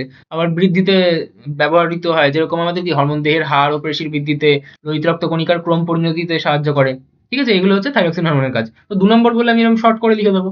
ঠিক আছে, তারপরের প্রশ্ন কি, তারপরের প্রশ্ন বলছে কাকে কেন মাস্টার গ্ল্যান্ড বা প্রভু গ্রন্থি বলে। আমি আগেই বলেছিলাম পিটুইটারি গ্রন্থি আমাদের ম্যানেজারের মতো, বাকি সকল অন্তঃক্ষরা গ্রন্থিগুলোকে কি এ কন্ট্রোল করে, তাই একে কি বলা হয়, মাস্টার গ্ল্যান্ড বা প্রভু গ্রন্থি। তাহলে কি বলবো, পিটুইটারি গ্রন্থিকে মাস্টার গ্ল্যান্ড বলা হয়, কারণ এই গ্রন্থি থেকে নিঃসৃত যে হরমোনগুলো সেগুলো কি করে, অন্যান্য অন্তঃক্ষরা গ্রন্থি যেরকম থাইরয়েড, অ্যাড্রিনাল, বিভিন্ন যত সকল গ্রন্থিগুলো আছে তাদের ক্ষরণ ও কার্যকারিতা কি নিয়ন্ত্রণ করে। ঠিক আছে, আচ্ছা, তারপরের প্রশ্ন কি বলছে, তারপরের প্রশ্ন বলছে যে উদ্ভিদ হরমোন আর প্রাণী হরমোনের মধ্যে পার্থক্য বলতে। তাহলে উদ্ভিদ হরমোন কোথা থেকে তৈরি হয়, আমাদের বর্ধনশীল অঙ্গের ভাজক কলা থেকে, এবং প্রাণী হরমোন কোথা থেকে তৈরি হয়, আমাদের অন্তঃক্ষরা গ্রন্থি থেকে। ঠিক আছে, আর উদ্ভিদ হরমোনের পরিবহন কিরকম হয়, আমাদের উদ্ভিদ হরমোন জাইলেম ফ্লোয়েমের মাধ্যমে অথবা ব্যাপন প্রক্রিয়ার মাধ্যমে কিন্তু এক জায়গা থেকে অন্য জায়গায় যায়, এবং প্রাণী দেহে কি হয়, ওটা রক্ত ও লসিকার দ্বারা কি এক জায়গা থেকে অন্য জায়গায় যায়। রাসায়নিক প্রকৃতি উদ্ভিদ হরমোনে কেমন হয়, জৈব অম্ল হবে বা জৈব ক্ষারীয় হবে। প্রাণী হরমোন কিন্তু আমাদের প্রোটিন ধর্মী হতে পারে, অ্যামাইনো ধর্মী হতে পারে, স্টেরয়েড ধর্মী হতে পারে। ঠিক আছে, আমি কিন্তু এইগুলোর প্রত্যেকটার এক্সাম্পল একটা ছক করে আমার কিন্তু ভিডিও লেকচার যে সিরিজটা আছে প্রাণী হরমোনের, একটাই ভিডিও, ওয়ান শট ভিডিও, তার মধ্যে কিন্তু খুব সুন্দর করে দিয়েছিলাম। ঠিক আছে, তারপর হচ্ছে কার্যপ্রণালী। কার্যপ্রণালী কি, উদ্ভিদ হরমোন আমাদের কোষের প্রসারণ করে, কোষের বৃদ্ধি নিয়ন্ত্রণ করে। ঠিক আছে, প্রাণী হরমোন কি করে, প্রাণী হরমোন আমাদের বিভিন্ন অঙ্গ প্রত্যঙ্গের নির্দিষ্ট রিসেপ্টরের মাধ্যমে বিভিন্ন রকমের কার্যাবলী করে, আর পুরো শরীরের মধ্যে বিভিন্ন রকম শারীরবৃত্তীয় কার্যাবলী কি নিয়ন্ত্রণ করে থাকে। ঠিক আছে, রিসেপ্টর মানে গ্রাহক, যেখানে গিয়ে হরমোনগুলো বাইন্ডিং হতে পারে। তারপর হচ্ছে ব্যবহারিক প্রয়োগ, মানে বাস্তব জীবনে আমাদের কি ব্যবহার হয়। এবার কৃষিতে ব্যাপক ব্যবহার কি, আমরা কৃত্রিম হরমোন, যেরকম কৃত্রিম অক্সিন, কৃত্রিম আমাদের কি সাইটোকাইনিন, এগুলো ব্যবহার করা হয়। তাহলে ফল ধারণ, বৃদ্ধি নিয়ন্ত্রণ, টিস্যু কালচার ইত্যাদি প্রভৃতি ক্ষেত্রে কি আমাদের প্লান্ট হরমোন যেটা আছে মানে উদ্ভিদ হরমোন, তাদের কি ব্যাপক ভূমিকা আছে। কিন্তু আমাদের প্রাণী হরমোনের কি ব্যবহারিক কোনো প্রয়োগ আছে, না, আমাদের শরীরের শারীরবৃত্তীয় ক্রিয়াগুলো নিয়ন্ত্রণ করতেই ওদের একমাত্র কাজে লাগে। তাছাড়া সামান্য পরিমাণে চিকিৎসা ও গবেষণায় সীমিত প্রয়োগ থাকে, এবং দৈনন্দিন ব্যবহারে কমই ব্যবহার হয় তাছাড়া। বুঝা গেল, যেটুকু লাগে চিকিৎসা এবং রিসার্চের কাজে লাগে। তারপর কি বলা হচ্ছে, তারপর বলছে যকৃতে প্রোটিন ও লিপিড থেকে গ্লুকোজ উৎপাদনে প্রতিবন্ধকতা সৃষ্টিকারী হরমোন। এই যে গ্লুকোজ উৎপাদনে বাধা দিচ্ছে, মানে গ্লুকোজকে হতে দিচ্ছে না, মানে গ্লুকোজের পরিমাণ কমাতে চাইছে, তাহলে ওটা কি হবে, ওটা তাহলে হবে ইনসুলিন। এটাই হচ্ছে ট্রিক, যদি গ্লুকোজ কমাতে চায় তার মানে ইনসুলিন, যদি গ্লুকোজ বাড়াতে দেয় তাহলে আমার কি বলবো, গ্লুকাগন। তারপরের প্রশ্ন, প্রাণী দেহে কাজ শেষ হওয়ার পর হরমোনের পরিণতি কি ঘটে, কাজ শেষ হওয়ার পর হরমোন ধ্বংসপ্রাপ্ত হয়, এটাই হচ্ছে মেইন উত্তর। হলে কি হবে, শরীর থেকে তারপর বেরিয়ে যাবে, রেচন পদার্থ হিসেবে বেরিয়ে যেতে পারে, বা ব্লাডের সাথে বা অন্য কোনো তরলের সাথে বেরিয়ে যাবে কোনো কারণে। ঠিক আছে, তারপরে কি বলা হচ্ছে, তারপর বলা হচ্ছে অন্তঃক্ষরা গ্রন্থি ও বহিঃক্ষরা গ্রন্থির মধ্যে পার্থক্য লেখো। অন্তঃক্ষরা মানে কি, অনাল গ্রন্থি, মানে ওদের কোনো নালিকা নেই, আর বহিঃক্ষরা গ্রন্থি কি, আমাদের সোনাল গ্রন্থি। তাহলে অন্তঃক্ষরা গ্রন্থি নালিকাবিহীন এবং বহিঃক্ষরা গ্রন্থি নালিকা যুক্ত। অন্তঃক্ষরা গ্রন্থি থেকে কি বেরোয়, আমাদের ক্ষরিত পদার্থ হিসেবে হরমোন, আর বহিঃক্ষরা গ্রন্থি থেকে আমাদের লাল রস, উৎসেচক, ঘাম ইত্যাদি বেরোয়। তারপর অন্তঃক্ষরা গ্রন্থির পদার্থের পরিবহন কিভাবে ঘটে, রক্তের মাধ্যমে শরীরের এক জায়গা থেকে উৎপন্ন হয়ে দূরবর্তী স্থানে চলে যায়। ঠিক আছে, ব্যতিক্রম কি, ব্যতিক্রম হচ্ছে আমাদের লোকাল হরমোন, যেটা মানে কাছাকাছি জায়গার মধ্যে কাজ করে। আর বহিঃক্ষরা কি হয়, নিজস্ব নালিকা থাকে, ওর নিজের নালিকার থেকেই কি ও সরাসরি ক্রিয়ার স্থলে গিয়ে কাজটা করে। ক্রিয়ার স্থান আমাদের অন্তঃক্ষরা কি হয়, সাধারণত দূরবর্তী অঙ্গে। ব্যতিক্রম কি, আমাদের লোকাল হরমোন, যারা কাছাকাছি অঞ্চলে কাজ করে। কিন্তু আমাদের বহিঃক্ষরা কি, বহিঃক্ষরা হচ্ছে সাধারণত নিকটবর্তী অঙ্গতেই কাজ করে। আমাদের মুখ থেকে যদি লালা বেরোয় লালা গ্রন্থি থেকে, তাহলে ওটা কি পায়ে গিয়ে কাজ করে, না, মুখের ভিতরেই কাজ করে, লালা গ্রন্থির আশেপাশেই। ঠিক আছে, তাই কি নিকটবর্তী অঙ্গ বা ক্রিয়াস্থলে ভূমিকা পালন করে। কার্যপ্রণালী কি, এটা রাসায়নিক বার্তাবাহক হিসেবে কাজ করে। আর এদের মেইন কাজ কি, আমাদের বিভিন্ন উৎসেচক বেরোয় যারা কি স্থানীয়ভাবে হজম, স্রাব বা নিঃসরণের কাজে লাগে আর কি। তারপর উদাহরণ দিয়ে দেবো কয়েকটা, পিটুইটারি, থাইরয়েড, আর এখানে দিয়ে দেবো লালাগ্রন্থি, ঘর্মগ্রন্থি, অগ্ন্যাশয়ের বহিঃক্ষরা অংশ, এইসব বলে দেবো। ঠিক আছে, অশ্রুগ্রন্থি বলে দেবো। অশ্রু মানে কি, চোখের ভিতর যে চোখের জল বেরোয় গ্রন্থি থেকে, অশ্রু মানে চোখের জল। তারপরের প্রশ্ন চলে যাবে। তারপরের প্রশ্ন বলছে অক্সিটোসিন হরমোনের কাজ লেখো। অক্সিটোসিন হরমোনের কাজ কি? একটা অক্সিটোসিন তো তোমাদের ভালোবাসার জন্য দায়ী। কি, যখন ফার্স্ট প্রেম জাগে তখন অন্য হরমোন থাকে, ডোপামিন, নরএপিনেফ্রিন, ঠিক আছে, এই সেরোটোনিন, এইসব হরমোনগুলো কাজ করে। তাই তখন বাটারফ্লাই স্টেট থাকে, যখন আর কি মানে ওই ক্রাশ স্টেজটা থাকছে, একদম প্রেমে হাবুডুবু খাচ্ছে ওই স্টেজটা, যখন আর কি মাথা কাজ করে না কোনো। তারপর যখন সময় যেতে থাকে টুরু লাভ হওয়া চালু হয়। এবার ওই টুরু লাভ যখন হচ্ছে তখন কি হয়, আমাদের মধ্যে অক্সিটোসিন হরমোনের পরিমাণ বাড়তে থাকে। এই অক্সিটোসিন হরমোন কি করে, অ্যাকচুয়ালি স্নেহ, দায়িত্ববোধ, ভালোবাসা এগুলোকে ডেভেলপ করে। মানে এবার থেকে টুরু লাভ চালু হচ্ছে। এইবার যখন এই টুরু লাভ চালু হবে, সারা জীবন কি প্রেমে হাবুডুবু খেলে কাজ চলবে? চলবে না। তাহলে তখন কি হতে হবে, একটু রেসপন্সিবল হতে হবে, একটু দায়িত্ববোধ আসতে হবে, যাতে আমি এবার নিজের কাজেও ফোকাস করতে পারবো এবং একেও ভালো রাখতে চাইবো। তখন কি হয়, আমাদের অক্সিটোসিনটা ভূমিকায় আসে। ঠিক আছে, অক্সিটোসিন এসে তাকে দায়িত্ববান বানিয়ে দেয়। সে তখন কি করে, রেসপন্সিবিলিটি নিতে শেখে, দায়িত্ব নেয়। ঠিক আছে, সে তখন কাজ করবে, কাজ করে তবে এসে খাওয়াবে। ঠিক আছে, তখন আর ওরকম হাবুডুবু খেতে থাকবে না। ঠিক আছে, তো এটা হচ্ছে প্রেমের দুটো স্টেজ, কিন্তু সেটা আমাদের বইতে মেনশন করা নেই, তাই লিখতে পারবো না। তাহলে এছাড়া কি আর কোনো কাজ নেই? হ্যাঁ, বিশাল বড় ভূমিকা আছে। কি, যখন একটা সন্তান প্রসব করবে কোনো মা, তখন কি তখন সেই জরায়ুর সংকোচনের কাজ করবে। তাছাড়া সন্তান প্রসবের পর যে ল্যাকটেশন পিরিয়ড চলে, সেই ল্যাকটেশন পিরিয়ডে কি এই হরমোনটাই কিন্তু স্তনগ্রন্থি থেকে দুগ্ধ নিঃসরণে সাহায্য করে। মেন ভূমিকা কে নেয়? প্রোল্যাক্টিন। আর তাকে সাহায্য কে করে? অক্সিটোসিন। ঠিক আছে, তাহলে ১ নম্বর কি, আমাদের প্রসবকালে স্ত্রীদেহে জরায়ুর সংকোচনে সাহায্য করে। আর দ্বিতীয় কি, সন্তান প্রসবের পর সমগ্র ল্যাকটেশন পিরিয়ড চলাকালীন এই হরমোনটি পশ্চাৎ পিটুইটারি থেকে ক্ষরিত হয় এবং স্তনগ্রন্থি থেকে দুগ্ধ নিঃসরণে সাহায্য করে। ঠিক আছে, আমি যখনই পড়াই, আমি যখনই জিজ্ঞাসা করি যে বাচ্চা কোথার থেকে বেরোচ্ছে, তখন বলে পেট থেকে। না, সন্তান নর্মাল ডেলিভারিতে প্রসব করতে হয়। এবার যদি তারপর সেটাকে সিজারিয়ানে করা হয়, তাহলে কি আমরা তখন মানে ক্রস সেকশন কাট লাগাই তখন। ঠিক আছে, আচ্ছা, তারপর কি আছে, তারপর বলা হচ্ছে হাইপোথ্যালামাসের অবস্থান এবং এর থেকে দুটি হরমোনের নাম লেখো। খরিত হরমোন বলছে, তাহলে হাইপোথ্যালামাস থেকে বেরোয় কোন হরমোনটা, উৎপন্ন হয় বলেনি কিন্তু, তাহলে আমি বলতে পারবো না আমাদের ভেসোপ্রেসিন আর অক্সিটোসিনের নাম। অবস্থান কি, এটি অগ্রমস্তিষ্কের ডায়ানসেফেলান অংশে থ্যালামাসের ঠিক নিচে অবস্থিত। আমি বলেছিলাম ডায়ানসেফেলানের ৩টে অংশ, একটা হচ্ছে এপিথ্যালামাস, একটা থ্যালামাস, একটা হচ্ছে হাইপোথ্যালামাস। থ্যালামাসের উপরে যে থাকে তাকে বলে এপিথ্যালামাস, থ্যালামাসের নিচে যে থাকে তাকে আমরা বলি হাইপোথ্যালামাস। তাহলে ওই যে ডায়ানসেফেলান অংশের থ্যালামাসের কি নিচে থাকবে, নিচে থাকবে বলে হাইপোথ্যালামাস বলা হয়। আর হরমোন কি কি বেরোয়, বিভিন্ন রিলিজিং বা ইনহিবিটিং হরমোন বেরোয়, যেরকম পিআইএইচ, টিআরএইচ, এআরএইচ, জিএনআরএইচ। ঠিক আছে, যখন যেহেতু দুটো নাম লিখতে বলেছে, আমি এরকম দুটো লিখে কি নামটা লিখে দেবো। ঠিক আছে, যেরকম পিআইএইচ কি বলবো, প্রোল্যাক্টিন ইনহিবিটিং হরমোন। ঠিক আছে, টিআরএইচ মানে কি, থাইরোট্রপিন রিলিজিং হরমোন। এআরএইচ মানে কি, অ্যাডেনোকর্টিকোট্রপিক হরমোন রিলিজিং হরমোন। জিএনআরএইচ মানে কি, গোনাডোট্রপিন রিলিজিং হরমোন। এরকম ভাবে পুরো নামটা লিখে দেবো। ঠিক আছে, তারপরের প্রশ্ন কি, তারপরের প্রশ্ন বলছে টেস্টোস্টেরন হরমোনের কাজ লেখো। টেস্টোস্টেরন কি করে, আমাদের পুরুষ দেহে গৌণ যৌন বৈশিষ্ট্য যেরকম দাড়ি, গোঁফ গজানো, গলার স্বর ভারী হওয়া ইত্যাদিতে সাহায্য করে। দ্বিতীয় কি, আমাদের স্পার্মেটোজেনেসিস বা শুক্রাণু উৎপাদন প্রক্রিয়া, এতে সাহায্য করে। আরো কি কি কাজ থাকে, যে একটা শিশু যখন জন্মাচ্ছে তখন তার যে যৌনাঙ্গগুলো আছে সেই যৌনাঙ্গের বিকাশে সাহায্য করে। ঠিক আছে, এই সকল বৈশিষ্ট্যগুলোতে কে ভূমিকা পালন করে, আমাদের টেস্টোস্টেরন পালন করে। তারপর আসতে আমাদের বড় প্রশ্ন। বড় প্রশ্ন প্রথম কি বলছে, হরমোনের ফিডব্যাক নিয়ন্ত্রণ পদ্ধতি। আমি খুব ভালো করে ফিডব্যাক নিয়ন্ত্রণ পদ্ধতি বুঝিয়েছিলাম। বুঝিয়েই পড়াবো নাকি পড়ে দেবো? বুঝিয়ে পড়াবো, তাহলে শেষে ধরবো এটাকে। তারপরে কি আসছে, তারপরে আসছে আমাদের বামনত্বের কারণ। বামনত্বের কারণ, কারণ মানে কি, আমাদের রোগের থেকে প্রশ্ন আসছে, তাহলে এটা আমি এই নিচে ডিসকাস করছি। তাহলে হচ্ছে ডায়াবেটিস মেলিটাস ও ডায়াবেটিস ইনসিপিটাসের মধ্যে পার্থক্য। আমি কি করব, আমি এদিকে লিখবো ডায়াবেটিস মেলিটাস, এদিকে লিখবো ডায়াবেটিস ইনসিপিটাস, এখানে লিখবো কারণ, আর এখানে লিখবো উপসর্গ। ঠিক আছে, বলে আমি এরকম ছক করব, এখানে লিখে দেবো কারণটা। এখানে লিখবো ডায়াবেটিস মেলিটাসের কারণ, এখানে ডায়াবেটিস মেলিটাসের উপসর্গ, এখানে লিখবো ডায়াবেটিস ইনসিপিটাসের কারণ, এখানে লিখবো ডায়াবেটিস ইনসিপিটাসের উপসর্গ। বললেই আমার হয়ে যাবে এরকম উত্তর। তাহলে এই যে রোগগুলো আমি বলে দিচ্ছি। আমি 5টা রোগ বলবো, ওই 5টা রোগের মধ্যে থেকেই কিন্তু আসবে। কি কি, কারণ বইতে 5টা রোগই আমাদের ডিটেলসে রয়েছে, বাকি রোগগুলো জাস্ট মেনশন করা রয়েছে আমাদের, তাও টুকরো কথায় বা এখানে ওখানে মেনশন করা আছে। তাহলে কি, প্রথম হচ্ছে আমাদের বামনত্ব। তাহলে বামনত্ব কি, বামনত্ব যখন আমাদের গ্রোথ হরমোন কম ক্ষরণ হয়, গ্রোথ হরমোন কম ক্ষরণ হলে কি হবে, গ্রোথ কম হবে মানে বৃদ্ধি কম হবে। তাহলে ছোটদের ক্ষেত্রে যদি অগ্রপিটুইটারি থেকে এসটিএইচ বা গ্রোথ হরমোন, এসটিএইচ মানে কি সোমাটোট্রপিন হরমোন বা তার নামই হচ্ছে গ্রোথ হরমোন, সেই হরমোনটা যদি কম ক্ষরণ হয় তাহলে কি হবে, বামনত্ব হবে। হলে কি হয়, তাহলে দৈহিক উচ্চতা বৃদ্ধি হ্রাস পায়। ফলে 20 বছর বয়সী একটা যে প্রাপ্তবয়স্ক লোক হওয়ার কথা, তার বয়সটাও কি আমাদের 7 থেকে 10 বছর বয়সের বাচ্চার মতো মনে হয়। 20 বছর বয়সে কেউ প্রাপ্তবয়স্ক হয় না। যাই হোক, তারপরে কি বলা হচ্ছে, ডায়াবেটিস ইনসিপিটাস। ডায়াবেটিস ইনসিপিটাস মানে কি, এটা বহুমূত্র রোগ। ঠিক আছে, এটা কার জন্য হয়, আমাদের এডিএইচ হরমোন বা ভেসোপ্রেসিন হরমোনের কম ক্ষরণের ফলে। ঠিক আছে, কোথা থেকে বেরোয়, এটা পশ্চাৎ পিটুইটারি থেকে বেরোয়। কি হবে তাহলে, বৃক্কীয় নালিকার পুনঃশোষণ ক্ষমতা হ্রাস পাবে, কারণ এডিএইচ তো বৃক্কীয় নালিকার পুনঃশোষণ ক্ষমতা বৃদ্ধি করতো। তাহলে কি হবে, ফলে অধিক পরিমাণে বারবার মূত্র ত্যাগ হবে। এই রোগকেই তাই কি বলা হয়, বহুমূত্র রোগ বা ডায়াবেটিস ইনসিপিটাস। তাহলে হচ্ছে ডায়াবেটিস মেলিটাস। ডায়াবেটিস মেলিটাস কার জন্য হয়, ইনসুলিন হরমোনের কম ক্ষরণের জন্য। তাহলে ইনসুলিন হরমোন কোথা থেকে বেরোয়, আমাদের অগ্ন্যাশয়ের বিটা কোষ থেকে। তাহলে এতে কি হবে, রক্তে শর্করার পরিমাণ বেড়ে যাবে, কারণ ইনসুলিন তো রক্তে শর্করার পরিমাণ কমাতো। ও যদি না থাকে তাহলে কি হবে, বেড়ে যাবে। মূত্রের সঙ্গে তাহলে কি হবে, শর্করা নির্গত হবে।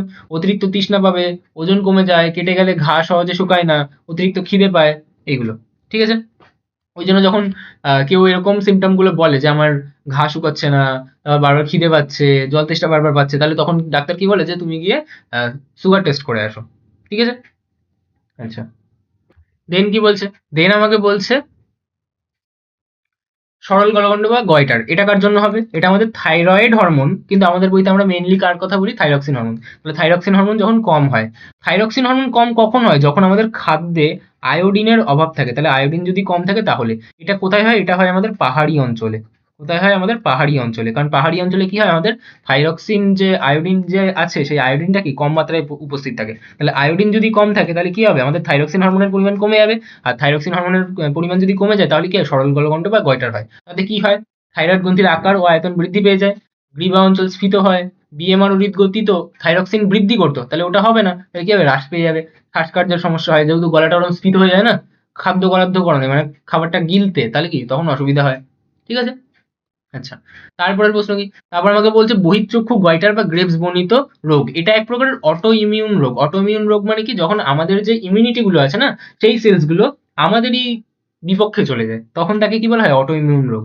যেখানে থাইরক্সিনের পরিমাণ অস্বাভাবিকভাবে বেড়ে যায়। তাহলে এটা কখন হয়, যখন আমাদের হাইপার সিক্রিশন অফ থাইরক্সিন হয়। হাইপার সিক্রিশন মানে কি, যখন অধিক সিক্রিশন হচ্ছে, অধিক ক্ষরণ হচ্ছে। ঠিক আছে, আক্রান্ত রোগীর দেহে থাইরয়েড স্টিমুলেটিং ইমিউনোগ্লোবুলিন টিএসআই নামক এক প্রকার অস্বাভাবিক অ্যান্টিবডি, ওই যে বললাম না, অনাক্রম্যতা আমাদের যে তৈরি করে শরীরে, তারা হচ্ছে আমাদের অ্যান্টিবডি, সেই অ্যান্টিবডিটা উৎপন্ন হয়। এটা কি করে, ক্রমাগত থাইরয়েড গ্রন্থিকে উদ্দীপিত করতে থাকে। করলে কি হবে, থাইরক্সিনের পরিমাণ বহুগুণ বৃদ্ধি পেয়ে যায়। তাহলে আমাদের অ্যান্টিবডি কোথায় আমাদের রোগ প্রতিরোধ করার কথা ছিল, বরং উল্টো ও আমাদের জন্য রোগ ডেকে আনছে। তাহলে এই প্রকারের রোগকেই আমরা কি বলি, অটো ইমিউন রোগ বলি। ঠিক আছে, আচ্ছা। এই ক্ষেত্রে কি হয়, আক্রান্ত রোগীর অক্ষিগোলকগুলো অত্যন্ত বৃহৎ হয়ে যায়, বড় হয়ে যায়, চোখের কোটরগুলোর থেকে মনে হয় যেন চোখটা বেরিয়ে আসছে পুরো বাইরে। তাই জন্যই এর নাম কি, বহিঃচক্ষু গয়টার। এতে রোগীর হৃদস্পন্দনের হার খুব বেড়ে যায়। ঠিক আছে, আচ্ছা। তাহলে এই 5টা রোগ যদি আমি পড়ি, তাহলেই আমার কাজ চলে যাবে। তারপর আমাকে কি বলা হচ্ছে, তারপর আমাকে বলছে ইস্ট্রোজেন ও প্রোজেস্টেরন হরমোনের কার্যগত পার্থক্য দেখাও। তৈরি কোথায় হয়, আমাদের ডিম্বাশয়ের ডিম্বথলিতে তৈরি হয় আমাদের ইস্ট্রোজেন। আর প্রোজেস্টেরন কোথায় হয়, কর্পাস লিউটিয়াম বা পিত গ্রন্থিতে। ঠিক আছে, এবং গর্ভাবস্থায় অমরা নিজের জন্য কিছুটা পরিমাণে কি করে, আমাদের প্রোজেস্টেরন হরমোন কিন্তু রিলিজ করে থাকে। ঠিক আছে, আচ্ছা। তারপরের প্রশ্নটা কি, তারপরের প্রশ্ন আমাকে বলছে, সরি, তারপরের পয়েন্ট কি, আমাদের কাজ কাজ কি, আমাদের ইস্ট্রোজেন ডিম্বাণু উৎপাদনে সহায়তা করে, বয়ঃসন্ধিকালে নারীর যৌনাঙ্গ, যেরকম আমাদের ডিম্বাশয়, জরায়ু, ডিম্বনালী, যোনিপথ ইত্যাদি বৃদ্ধিতে সাহায্য করে। গৌণ যৌন বৈশিষ্ট্য যখন বলবো, তার মানে কি, ছেলেকে ছেলে করতে যে সাহায্য করে, মেয়েকে মেয়ে করতে যে সাহায্য করে। তাহলে যেরকম স্তনগ্রন্থির বৃদ্ধি পাবে, কোমল কণ্ঠস্বর হবে, মসৃণ ত্বক হবে, ইত্যাদি গৌণ যৌন বৈশিষ্ট্যের প্রকাশ কে করবে, আমাদের ইস্ট্রোজেন করবে। মাসিক চক্র মানে পিরিয়ড, সেগুলো কি নিয়ন্ত্রণ করবে। নারী দেহে প্রোটিন সংশ্লেষ বৃদ্ধি করবে। এগুলো কার কাজ, মেইনলি আমাদের ইস্ট্রোজেনের কাজ। আর প্রোজেস্টেরনের কাজ কি, নিষিক্ত ডিম্বাণুকে জরায়ুর প্রাচীরে রোপিত হতে সাহায্য করে, গর্ভাবস্থা বজায় রাখে, অমরা বা প্ল্যাসেন্টা গঠন ও ভ্রূণের বৃদ্ধি ও পুষ্টিতে সহায়তা করে, গর্ভাবস্থায় ডিম্বাণু উৎপাদন ও মাসিক চক্র বন্ধ রাখে। তাহলে এই পয়েন্টটা কিন্তু খুব ইম্পর্টেন্ট, এটা কিন্তু আমাদের এমসিকিউতে আসতে পারে যে এই কাজটা কে করে। তারপর বলছে জরায়ুর অমসৃণ পেশির সংকোচনে বাধা দেয়। এই কাজটাও খুব ইম্পর্টেন্ট, এই কাজটাও খুব ইম্পর্টেন্ট, যে এই দুটো কাজ কে করে। ঠিক আছে, গেল। আচ্ছা, এই তিনটে আমি যেটা বলছিলাম, এই তিনটে প্রসেস কিন্তু মনে রাখা আমার জন্য খুব ইম্পর্টেন্ট। ঠিক আছে, কি, গ্লাইকোজেনেসিস। গ্লাইকোজেনেসিস মানে কি, গ্লুকোজ থেকে গ্লাইকোজেন তৈরি হবে, তাহলে গ্লুকোজের পরিমাণ কমে যাবে। নিওগ্লুকোজেনেসিস বা গ্লুকোনিওজেনেসিস, সেটা কি হবে, প্রোটিন আর ফ্যাট থেকে তৈরি হবে আমাদের গ্লুকোজ। তাহলে এক্ষেত্রে কি হবে, গ্লুকোজের পরিমাণ বেড়ে যাবে। আর গ্লাইকোজেনোলাইসিস মানে কি, গ্লাইকোজেন থেকে গ্লুকোজ তৈরি হবে। তাহলে এখানে আবার কি হবে, গ্লুকোজ আমার তৈরি হবে বা গ্লুকোজের পরিমাণ বেড়ে যাবে। ঠিক আছে, তাহলে এগুলো কিন্তু আমাদের বুঝতে হবে, এই তিনটে কিন্তু মনে রাখতেই হবে। তারপর আমাকে কি বলছে, তারপর আমাকে বলছে মানবদেহে গ্লুকোজ, এটা আমি এক্সট্রা বলে দিলাম কারণ আমাদের লাগে। তারপর আমাকে বলছে মানবদেহে গ্লুকোজ শোষণ ও বিপাকের উপর ইনসুলিন হরমোনের প্রভাবগুলি কি কি। তাহলে পড়বো এক এক করে। কি, কোষ পর্দার ভেদ্যতা বৃদ্ধি করে, করলে কি হয়, ইনসুলিন শরীরের বিভিন্ন কোষ, বিশেষ করে পেশিকোষ ও মেদকলা এর কোষ পর্দার ভেদ্যতা বাড়িয়ে দেয়। এর ফলে কি হয়, রক্ত থেকে গ্লুকোজ অণু দ্রুত কোষে প্রবেশ করতে পারে এবং রক্তে শর্করার পরিমাণ বৃদ্ধি করে। আমার ইনসুলিন বললেই আমি মেন কি প্রতিষ্ঠা করতে চাইবো, যে ও রক্তে গ্লুকোজের পরিমাণটা কিন্তু কমিয়ে দেয়। ঠিক আছে, আমি আগেরবার ভুল করে বাড়িয়ে দেয় বললাম না, তো কমিয়ে দেয়ই বলা উচিত, কিন্তু যদি বলে থাকি তাহলে ভুল করে ফেলেছি। তারপর হচ্ছে গ্লাইকোজেনেসিস। গ্লাইকোজেনেসিসে কি হয়, ইনসুলিন যকৃৎ ও পেশি কোষে গ্লুকোজকে গ্লাইকোজেনে পরিণত করে। তাহলে গ্লুকোজ থেকে গ্লাইকোজেন হয়ে গেল, তাহলে গ্লুকোজের পরিমাণ কমে গেল।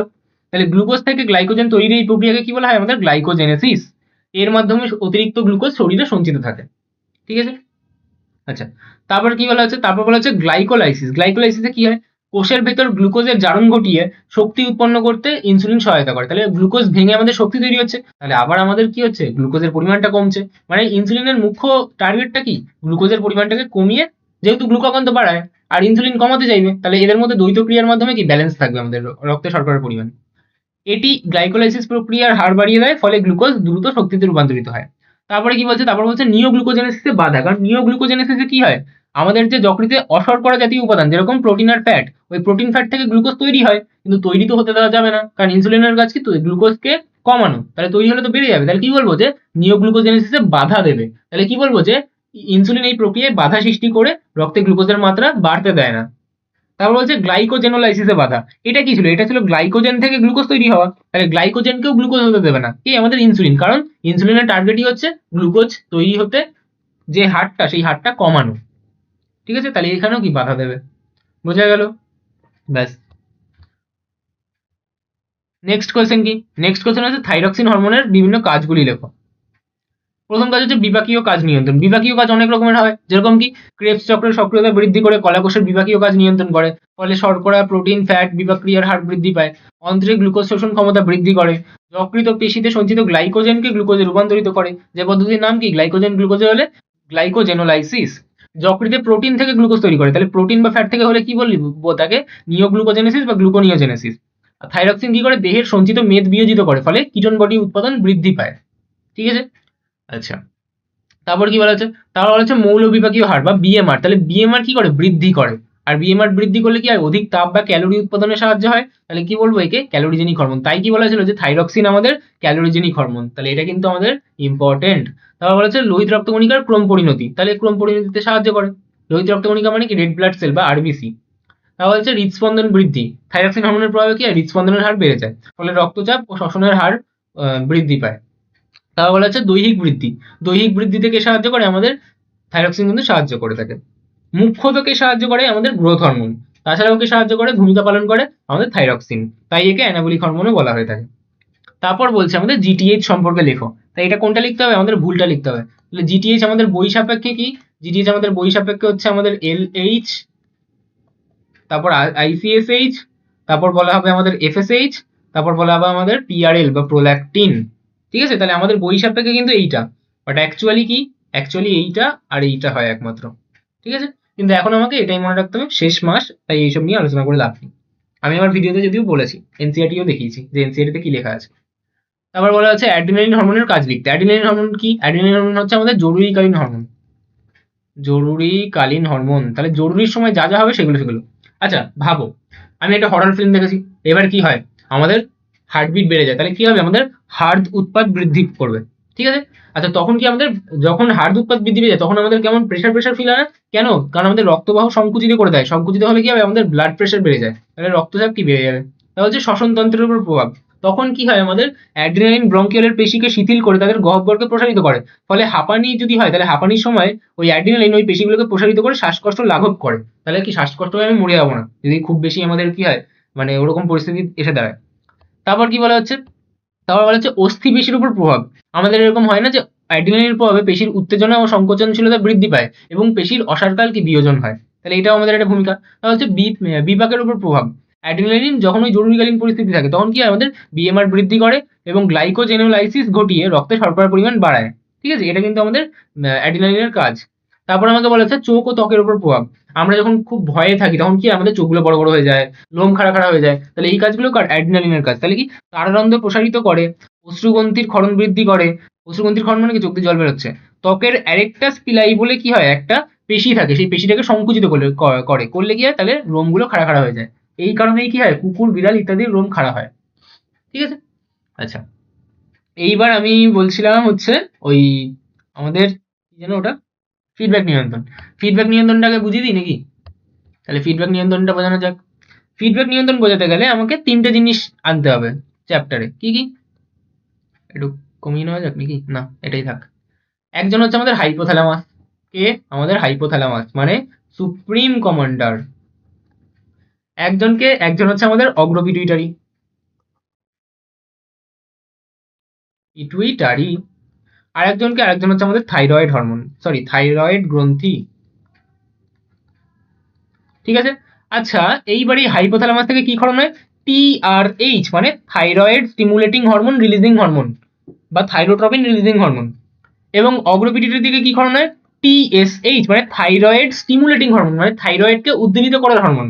আর এখান থেকে কি ক্ষরণ হয়? থাইরয়েড হরমোন, যার মধ্যে একটা কি আমাদের থাইরক্সিন, যেটা আমাদের বইতে উল্লেখ করা থাকে বেশি করে। ঠিক আছে, তাহলে এখান থেকে কি হয়? টি4।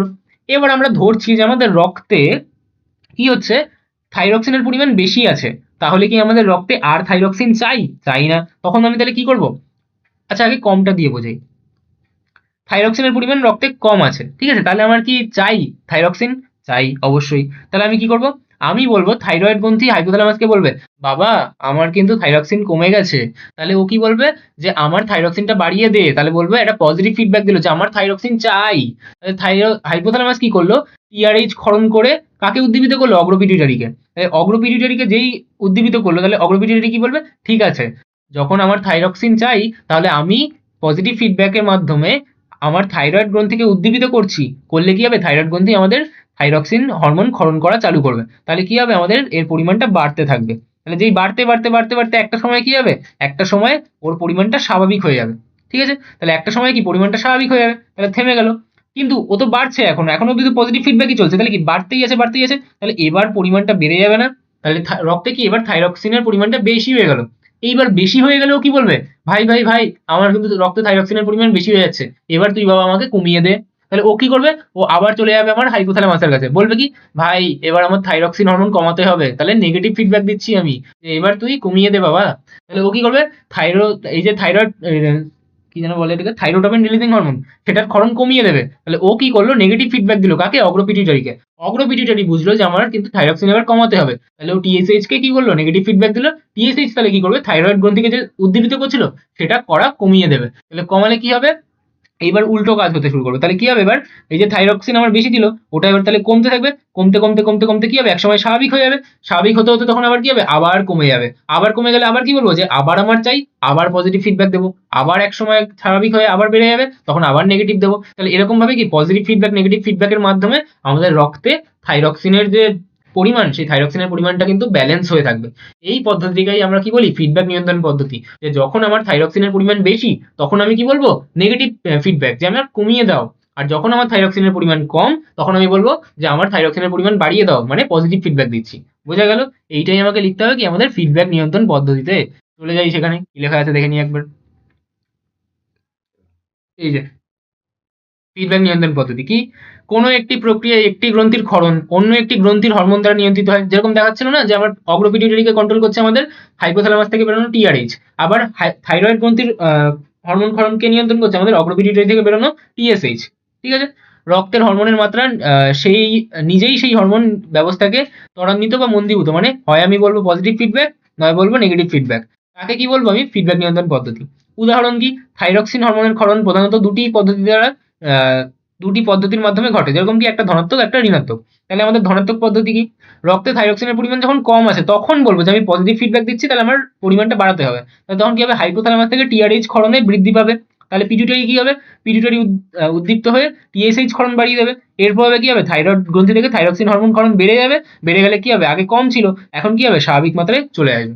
এবার স্বাভাবিক আস্তে আস্তে আবার একটা সময় বেড়ে যাবে, তখন আবার কি হবে নেগেটিভ ফিডব্যাক, তখন বলবো যে আমার এবার বেড়ে গেছে, থাইরক্সিনের পরিমাণ বেড়ে গেছে, বেড়ে গেলে কি বলবো নেগেটিভ ফিডব্যাক দিচ্ছি। তাহলে নেগেটিভ ফিডব্যাক যদি আমি দিই তাহলে তখন কি হয়, টিআরএইচ কি হয় ক্ষরণ কমিয়ে দেয়, তাহলে কি হবে পিটুইটারি বলবে টিএসএইচ ক্ষরণ কমিয়ে দিচ্ছি, আর তাহলে কি হবে শেষমেশ থাইরয়েড গ্রন্থিও কি করবে থাইরক্সিন উৎপাদন কমিয়ে দেবে, কমতে কমতে তাহলে একসময় কি হবে আবার হরমোনের মাত্রা পুনরায় স্বাভাবিক হয়ে যাবে, আবার একসময় কমে যাবে, তাহলে আবার কি হবে আবার আমি এই পজিটিভ ফিডব্যাক দেবো, আবার বেড়ে যাবে আবার নেগেটিভ দেবো, আবার কমে যাবে আবার পজিটিভ দেবো, আবার বেড়ে যাবে আবার নেগেটিভ দেবো, এরকম ভাবে আমাদের শরীরের ভিতরে ব্যালেন্স চলতে থাকবে। বুঝা গেল? ব্যাস, এবার তাহলে লাস্ট বোধহয় একটা প্রশ্ন না দুটো প্রশ্ন বাকি ছিল, সেটার দিকে চলে যাওয়া যাক, তাহলে আমাদের খেলা শেষ হয়ে যাবে এই চ্যাপ্টারের। হ্যাঁ, এই একটা পার্ট খুব ইন্টারেস্টিং পার্ট, এগুলো আমার বানানো প্রশ্ন, এরকম প্রশ্ন কিন্তু আসতে পারে, এরকম বুদ্ধিদীপ্ত প্রশ্ন কিন্তু অলরেডি অন্যান্য চ্যাপ্টারে দিয়েছে, এই চ্যাপ্টার থেকেও দিতে পারে। ধরো তুমি একজন চিকিৎসক, হ্যাঁ এখনই ভাবতে দিলাম যে তুমি একটা ডাক্তার হয়ে গেছে, তোমার কাছে রোগীরা তার সমস্যা জানালো, এই সমস্যাগুলোর ভিত্তিতে নিচে সমস্যাগুলো বলে দেওয়া আছে, এই সমস্যার ভিত্তিতে তুমি তাদের দেহে মূলত কোন হরমোনের সম্ভাব্য ঘাটতি দেখা দিচ্ছে বলে মনে করতে পারো। প্রবলেম তো অনেক থাকতে পারে, কিন্তু শোনার পর মনে হবে না যে এই হরমোনটা বোধহয় কম আছে তাই জন্য হয়তো এই কাজটা হচ্ছে, সব কিন্তু হয়তোর উপরে চলছে, কারণ কিন্তু মাল্টিপল হতে পারে, সেটা একটা ডাক্তার অনেক রকমের প্রশ্ন জিজ্ঞাসা করে তার ভিত্তিতে যাচাই করবেন, কিন্তু আমরা আইডিয়া লাগাতে পারি তো যে এই কথাটা শোনার পর আমার মনে হচ্ছে যেন এই হরমোনটা কম থাকতে পারে, তাহলে সেই আইডিয়াটা লাগাতে বলছি আমি। তাহলে প্রথম প্রশ্ন বলা হচ্ছে একটি শিশুর দৈহিক উচ্চতা খুব কম, কারণ হাইট কম, তার মানে কি তার গ্রোথ হরমোন ক্ষরণ কম হয়েছে, বোঝা গেল? তাহলে নিশ্চয়ই গ্রোথ হরমোন ক্ষরণটা নিশ্চয়ই কম হয়েছে, তাই জন্য কি আমাদের দৈহিক উচ্চতা কম হচ্ছে। তারপর বলছে একটি ব্যক্তির বারবার মূত্রত্যাগের প্রবণতা, মানে বারবার কি সে টয়লেট করছে, তার মানে কি বহুমূত্র রোগ, তাহলে বহুমূত্র রোগ মানে কি তার এডিএইচ হরমোনের প্রভাব কিন্তু কম, ঠিক আছে? ইনসুলিনের অভাব বলবো না আমি এখানে, কি বলবো এডিএইচ হরমোন বলবো, ইনসুলিন না, ভেসোপ্রেসিন লেখা উচিত ছিল এটা, ঠিক আছে? তাহলে এটা কি, এটা ভেসোপ্রেসিন, এডিএইচ বা কি ভেসোপ্রেসিন, ভুল করে ওটা ইনসুলিন লেখা হয়ে গেছে।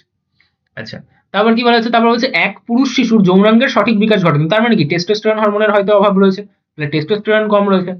তারপর হচ্ছে একটা পরিণত মেয়ের মাসিক চক্রের নিয়মিত আবর্তন হচ্ছে না, তাহলে কি হতে পারে আমাদের ইস্ট্রোজেন থাকতে পারে, প্রোজেস্টেরন হতে পারে, বা আমাদের জিটিএইচ হতে পারে, তাহলে এগুলো নিশ্চয়ই কম ক্ষরণ হচ্ছে, তাহলে আমি ইস্ট্রোজেনটা বললেই আমার নাম্বার চলে আসবে, ঠিক আছে? তাহলে যে ইস্ট্রোজেন ক্ষরণ কম হচ্ছে হয়তো, ঠিক আছে? অ্যাগেইন আই এম রিপিটিং, একটা ডাক্তারি করা এত সোজা কাজ নয়, প্রবলেম অনেকগুলো হতে পারে, আমি একটা সম্ভাব্য উত্তর দিচ্ছি যে এই হরমোনটা হয়তো কম থাকতে পারে বা বেশি থাকতে পারে, যার কারণে হয়তো এই প্রবলেমটা হচ্ছে। একটা ডাক্তার যাচাই করবেন যে সত্যিই কোন প্রবলেমটা হচ্ছে, তার জন্য তিনি টেস্ট দেবেন, আরো 10টা প্রশ্ন করবেন, তার ব্যাকগ্রাউন্ড দেখবেন, ঠিক আছে? তারপরে বলা হচ্ছে শিশুকে স্তন্যপান করানোর সময় এক মহিলার দুগ্ধ নিঃসরণের সমস্যা আছে, এটা কে দুগ্ধ নিঃসরণের জন্য মূলত দায়ী কে, আমাদের প্রোল্যাকটিন হরমোন বা এলটিএইচ বা পিআরএল, তাহলে এই হরমোনটা নিশ্চয়ই কম থাকতে পারে, অথবা একে সাহায্য করে কি আমাদের অক্সিটোসিন, তাহলে এই হরমোনটাও কম থাকতে পারে, ঠিক আছে? তাহলে মূলত আমি যদি একটা উত্তর দিই তাহলে কি বলবো প্রোল্যাকটিন, ঠিক আছে? তাহলে এটাই সবথেকে সম্ভাব্য কারণ হতে পারে। আচ্ছা, এরকমই আরেকটা সেট করে দেখা যাক, কি বলছে আরো কিছু প্রবলেম দেখা যাক, যে এক শিশু পড়াশোনায় মনোযোগ রাখতে পারছে না এবং সবসময় ক্লান্তি বোধ করছে, তাহলে এটা কি জন্য হতে পারে, এটা কিন্তু আমাদের ক্রিটিনিজম বা হাইপোথাইরয়েডিজমের ক্ষেত্রে আমরা দেখতে পাই, তাহলে থাইরক্সিন হরমোন কিন্তু কম থাকলেও থাকতে পারে এর ক্ষেত্রে, ঠিক আছে?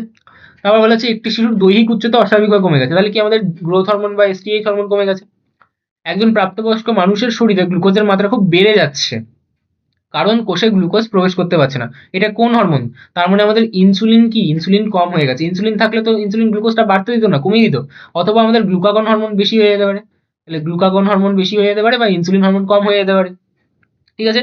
এই ঘটনাকে কি বলা হয় যখন গ্লুকোজের মাত্রা খুব বেড়ে যায়, ডায়াবেটিস মেলিটাস বা মধুমেহ রোগ, ঠিক আছে? তারপর বলছে এক মহিলার গর্ভধারণে বারবার ব্যর্থতা দেখা দিচ্ছে, ডিম্বস্ফোটন ঠিক মতো হচ্ছে না, এই ডিম্বস্ফোটন ঠিক মতো হওয়ার জন্য কে দায়ী, আমাদের লিউটিনাইজিং হরমোন দায়ী, কিন্তু এফএসএইচ দায়ী কিন্তু, তাহলে কোন হরমোনগুলো নিশ্চয়ই কম থাকতে পারে, আমাদের এলএইচ বা এফএসএইচ কিন্তু কম থাকতে পারে, ঠিক আছে? তারপর বলছে এক ব্যক্তির ঘাড়ের সামনের অংশ অস্বাভাবিকভাবে ফুলে গেছে এবং শরীরে বিপাক্রিয়া অত্যন্ত কমে গেছে, তাহলে কি তার মানে তার শরীরে থাইরক্সিন হরমোন বা টি4 হরমোন কম আছে, আর থাইরক্সিন হরমোন কখন কম হয়, যখন আয়োডিনের অভাব হয়। এবার আমি হরমোনের কথা বলছি, তাহলে উত্তরটা কি হবে, উত্তরটা হবে আমাদের থাইরক্সিন হরমোন। কাদের হতে পারে, পাহাড়ি অঞ্চলের লোকের হতে পারে, ঠিক আছে? তাহলে এই ধরনের প্রশ্ন কিন্তু আমাদের আসতেই পারে। আচ্ছা, জিটিএইচ এর যে প্রশ্নটা দেওয়া ছিল যে জিটিএইচ সম্পর্কে লেখো, এটা কিন্তু খুব ইম্পর্টেন্ট, আর আমাকে লিখতে হবে কি বা পড়তে হবে কি আমাদের বই সাপেক্ষে, তাহলে বইতে আমাদের যা আছে আমি তাই পড়বো।